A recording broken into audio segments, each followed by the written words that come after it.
Adi فرصة للشخص ده. Pernah kau topinya ke kau nizam kau balik ke kau nyari aku topinya. وإذا في نبض النظام هنا كلهم قال شيء حاجة موجودة. Bulan jadi bulur punya kamu kan. جايب الشخص العظيم ده ونبي فرصة. Iya mengenai yang udah bilang. أنا وسأكون. Allow me to welcome a man of God. بلقي أنا بلوني عليه بلون. That is none other than Prophet James and I to come and take this stage. You are highly welcome to come and take this stage. We give you some minutes to come and greet the people. And the name of the living God will be blessed. Come back to the pay, we are in the bomb. Come back to the pay, we are in the bomb here.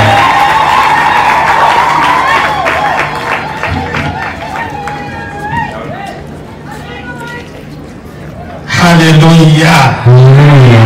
Itu baratnya besar Islam lagi. Selain itu, lain aja sih. Sudah jelas. Mungkin ada sekolah sama saya. Ada lembang dia. Misal kalau amal jamil, ada lon per itu lon top, khadma al ibnu Allah echaro. Ini singar itu nyanda tuh nyanda juga. So Rabbana baraka Rabbana aktar. Nyali abis ini nyali begini kalau kita ma buku ya ubas. Acibi ya ini kalau balas. Anak-anak omen ayam sikidam ini mau. Ayah agama bela tuingan dan Yesus Kristus. Ma buku nalela ubahar mau ubahar. Acibi ya aku lihat kalau buku ya. Hajan nabis. Waktu ini untuk Rabbana ayat cuma besok. Abina itu aku berbalik Yesus Kristus. Udah hanya mehim jadi. Kuyele itu tidak baik. Asan ikuna wahida fiyat Rabb Yesus Masih. Asan bukan yang ambil itu baik. So ده حاجة كويس ربنا خطاه في قلبه عشان نجيب مكان today. أشياء كتابتنا يتاو بروجرام ماني متنكرة. حاجة جميل وجميلة. إيه كتاب كل جميل. وحقيقة عشان نقدر نصره. أي نتيجة عشان كل بكرة. لازم هنا نوحد في رب يسوع المسيح. أفضل بقولون ما بين يسوع كريستو. القروءتنا وفكرتنا. أري لو مريدا إيريادا. لو زاروا حتى في يسوع المسيح. راجعوا مع كريستو. أي قوة بحرنا. وإيريا لنتارو. confused وعليه يابنهم أيتعزم إسرائيل يسوع مسيح بلا تيامر المالي يسكريسو الحاجة أنت عملتها مع زوجة بتاعك كده نتاعك ويقرأ عن تيوه بسيا لما أنتوا عملتهم ويكتيوه كينو ربنا عملوا عشان تقدر تعمل وهنا للخضاء الخبرة أيه يعني يمشي البير كان بابا مالك بالوي كان بابا لما أنت فكرت أجيه يدو ديتيتا so ربنا يعني خطوة في جواب عشان تقدر تخلص البيتين من النور هي الانتين بولا كان منكم الميتي قوال بقي العلم أخير لازم يتم بحالة تدبير وإبادة نغلي ودوكتا بجيبا جادور وبانيالي وكل القدام ربنا يقطع محبة بتاع تثابين كجراء قيل الله نيالي تنيالي يوي يجب بيوين كل قدام قيل الله ولا كل الشباب ربنا قطع محبة بتاع تثابين ولكن رينجي تنيالي يوي دور so يعني كريمتي وتنيالي تكيّن وي أتبدأ أبوان الخدام ربنا عداو هو ثانية أبو ربنا ويقول كان لك يا أنتتا ما تقول إذا فكرة مني أنا عشان أنتتا ده ما فكرة أنا عشان عشان بقيون كوي وعم يعني ببن ده فكرة ربنا يعمل عشان الناس اللي تراني ربنا يبدأ بخلاله صوم لما بقول وحدة وإحنا قاعدين في الوحدة بمعنى pada abrir pemuda beli bidang berikut di wajah so ada nongsi lonya di sebelah jalan di kalam khair kalam besar gitu di dalam perapai dan kalam gawi jadi so asyilala bukan waktu kuma weda pai dama kuma dia gerji wajah so awo kasa waktu ini ada tak ada mukminin barabara so lo iman dia so buta oyenya itu wahan waktu ini sudah ini sudah bosanna ada sudah kulub ta'ala kujalah piapai خلينا نجمع الشعب وخلي الشعب يكون في رب يسوع المسيح.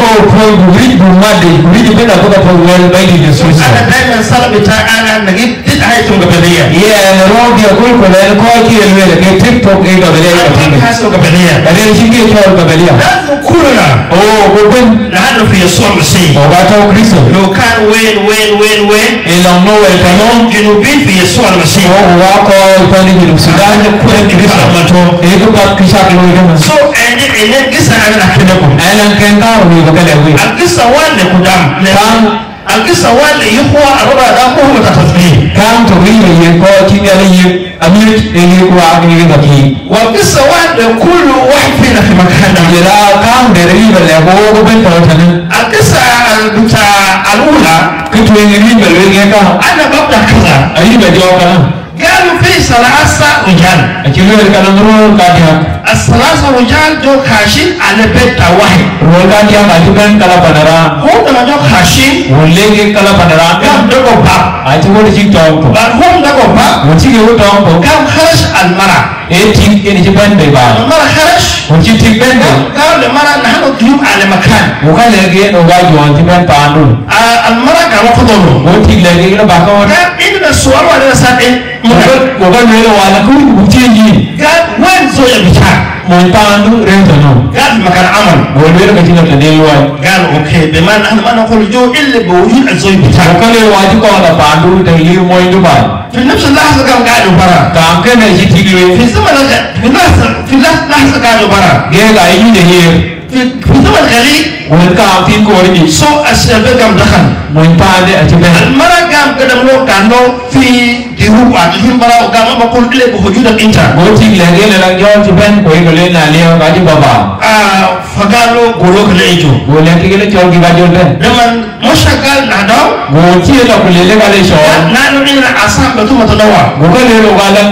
rin tek to ka dia لازم أنت شيلت اسم وأخوك بيت apa dia ri to nyaay bela bay pandu المرأة قام سال goti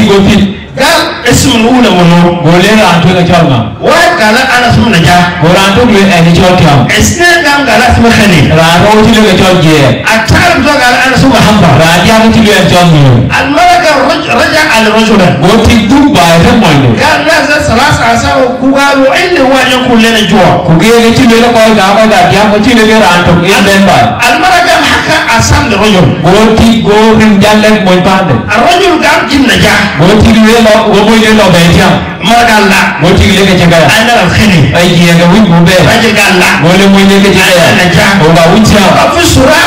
بين المرأة والرجل aji dal jodu wadi temti kumul ما قدروا عشان يوصلوا على الاتفاق akega liu biye nandari قام جاء طفل صغير فوصلوا o manden man ko go ben dam وقام صار أمه حبوب o ga ti yu ku jala قال بابا وماما ما هذا حسن ma kuwa e wuci ro do فقام قال خلوا القصة ko حسن jal ko ni kan tu ro do كجاء قام صار حمو o me le ma na قال أمي إنت ده الملوك o me le i ma e wuci قال أنا ده الخليل o le wuci وقام قال وبابا ده الملوك o le na wa wuci قال أنا ده النجاح o le ga wuci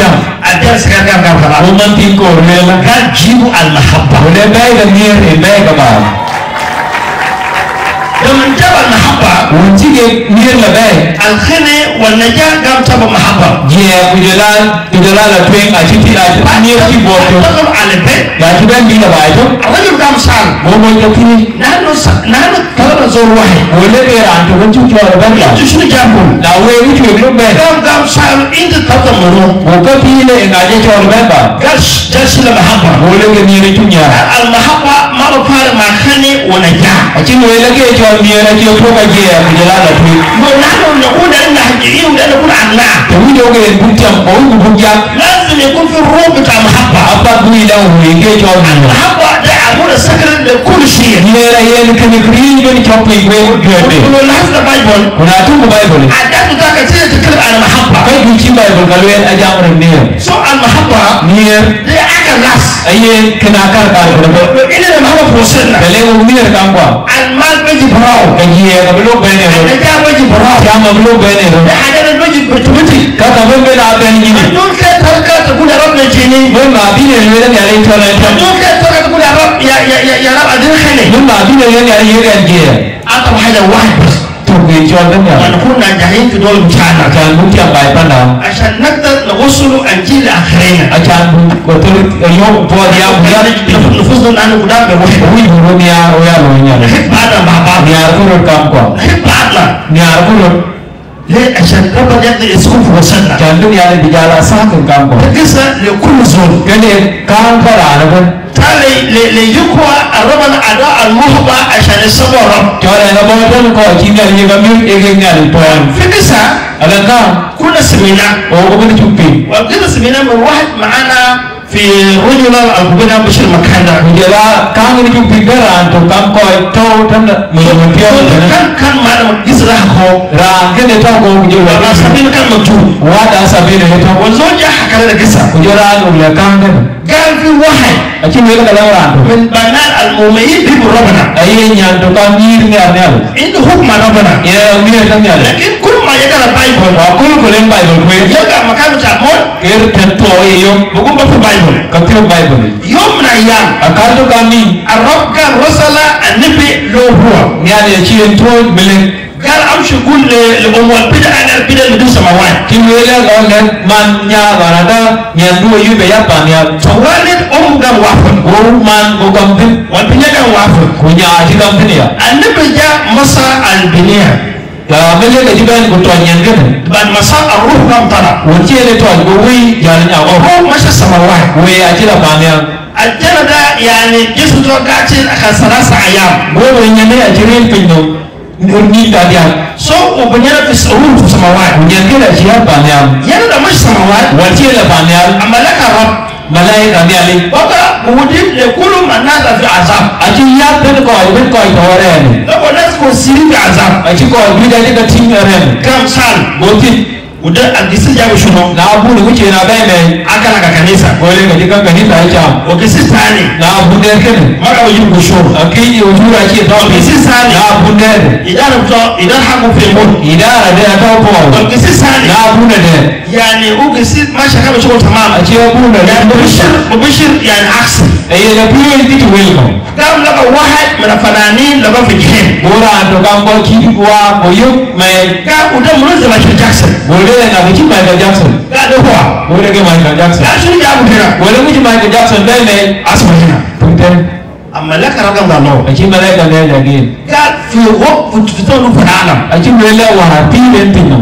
جذب القلوب بتاع الناس السيري اللي على العالم aye wele ka ti po ko bi da ji ka tu ka tu pinno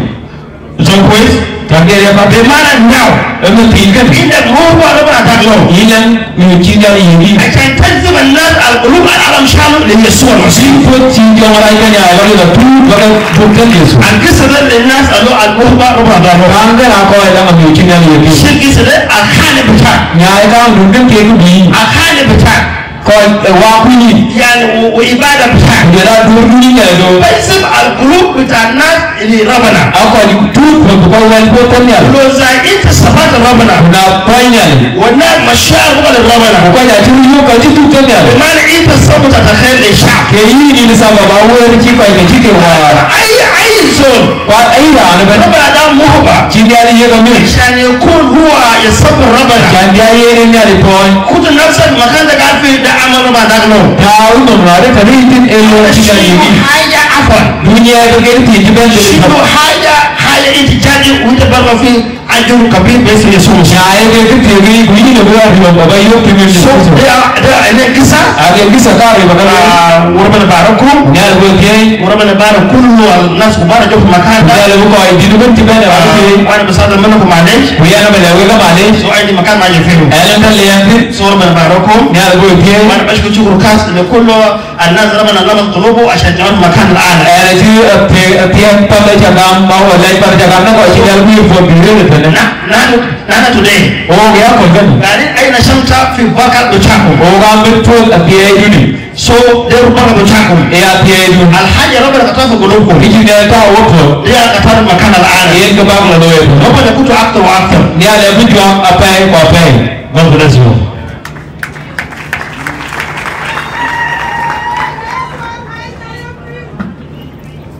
اوكي كويس هل نسمي jalo garo وربنا قاعد يقول شيء ku ni ala allo ko ni ni ban اول حاجه انا قاعد اؤمن ayi ya ni aba الصلاه بالايمان ro la mi ga هي الصلاه بتاع النجاح ayi ro ku tiam والصلاة خيالية كجلا روغ يتاقى يبا ممكن تذكرتي وقبل شغال ثاني ألو بين نمبر في يبيان ولوكو ما في إجابة كتير كده في ديال بيرتين خذ نفسك وخذ نفسك مكان تجي للصلوات تاوي نمبر ينبوت عشان خذ برنامج نفجت الرب يسوع وهذا برنامج جتاو تشيني على جي خلي الرب يأخذه لكان النهاية بتوع لما دوسي على جي شيء ده يكتب بمن ويشيله ويورد أملاحهم كنيه دياتنا بيزمية مركين yes true so much listening orang bukalaro مكان تقعد تذكرتي teritin godin nampi وهذا الرب يسوع مسيح مجيء Yalben Jesus Christo إله القدوس nyali tilaju الملك ملوك البين أرباب banyu bain kuye banyu nili بابا يسوع مسيح ربنا شكر بكل عظم بتاع أنت والله ne chubi yari rentiagi kuyin banyu بكل بتاع أنت عملته لأمنا بتاع أنت رب kladu jalon tenirku الليلة نحن نشهد بتاعنا بكل بركات بخلال حاجة كتلو في ابنك ya kono ga dipo mer fi jagatao mer kuipo يا رب nyali أنا داود أجمع جسمه ini ya chawala rentiagi ku أنت إلى أمين في واحد ayin nyali kakumu mi bajalu أنت أدعم فأنا أخبركم وأجابكم وأجاب ولا تعرفون achalu yele chawke ya buga balek wa banyu ke kai kanti إلى أسمى واحدة nyali ni paane أنا داود إلهك أجنتظر أجاب ولا يال على ابنك كتتروي الفراش ini ya chawal nyali min kit bukan gai bagai nyawa tanya من ke chawal إلهك ini tertinggi nyali من إلهك ne shendu wala هل يدك إزار chawal shendu atim في حياتك قاعد يخينه kwake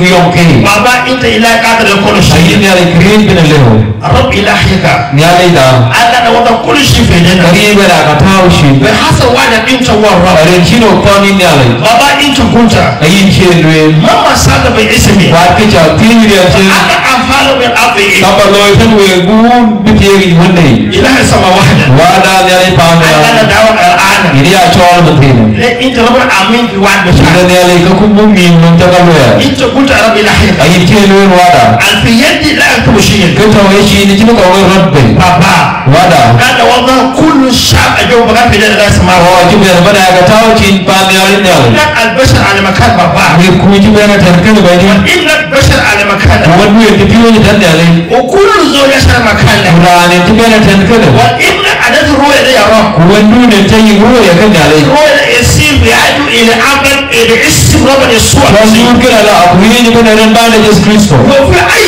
سوبان talenge kan ba yo وفي أي حاجة talenge kan gilu kati اسم رب يسوع bana Jesus Christo أنا قال له وقفوا عند نمو aya عيسى bakin yare Jesus أنا Christo برسل روح الرب العالم ana ci wi na ri أنا cha برسل الرب عيسى ana ci يسوع to man yare cha أبوي أنا قال أؤمن أنا وضر في يدك وأنت مشيت باسم يسوع aya ba ga ja tawo chin ni le wando alo bayni باسم يسوع نمو عيسى are ba da juro آمين amen أنا سليم let's clap our hands to the Lord